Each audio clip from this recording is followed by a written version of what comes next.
Hey, what's up, everybody? Hope you're having a great week. Here are the three things that you need to know about this week. Number one, as I record this on Thursday, this is day 2 of the government shutdown. What does that mean? Well, there's no bill that's passing through Congress to reopen the government.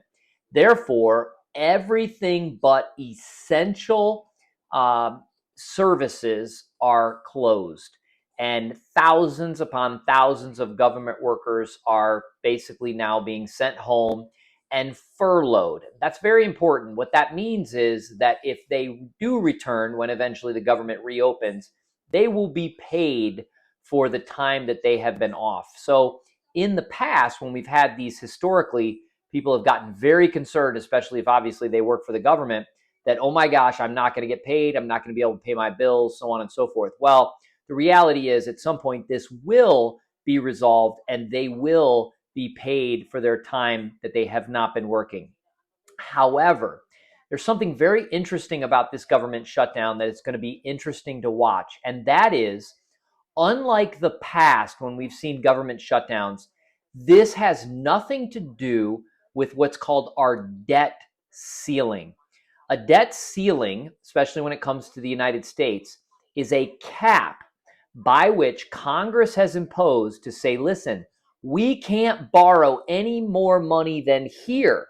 Well, what do you know about the government? You don't have to know a lot about the government to know that we spend money we don't have every single year. So every single year, we run up to that debt ceiling. Now, a few years ago in 2023, we ran up to that debt ceiling again, and the government was shutting down because we needed to have a bill to resolve the budget or raise the debt ceiling. Well, what they did is they raised the debt ceiling, and then they said, we're not going to worry about this for multiple years until January 1st, 2026. Now, why is that interesting? Well, right now, the government being shut down is being discussed, and the issue is relating health care.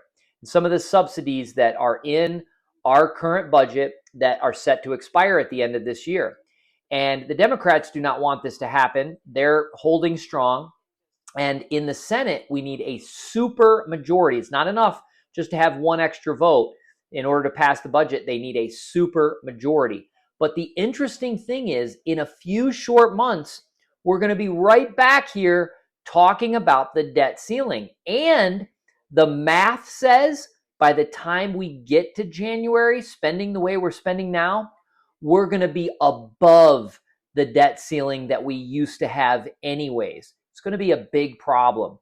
My point is, the longer we go with the government not being open, in my opinion, there could be a real issue as we get into, let's say, the later part of the month where people start to go, we're going to deal with in January running out of money again. Maybe we should deal with that now.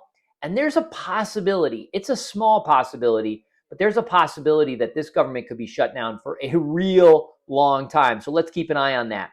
The other two things that I really want you to look into, I'm not going to talk about them ad nauseum here, is what's going on with our positions both in Pfizer this week and Tesla. Both of those stocks had big news this week that I want you to look into, especially if you have the names. If you're the analyst over those names, you should know what is moving those stocks this week, because there's some big news regarding each of those. Those are the three things that you need to know this week.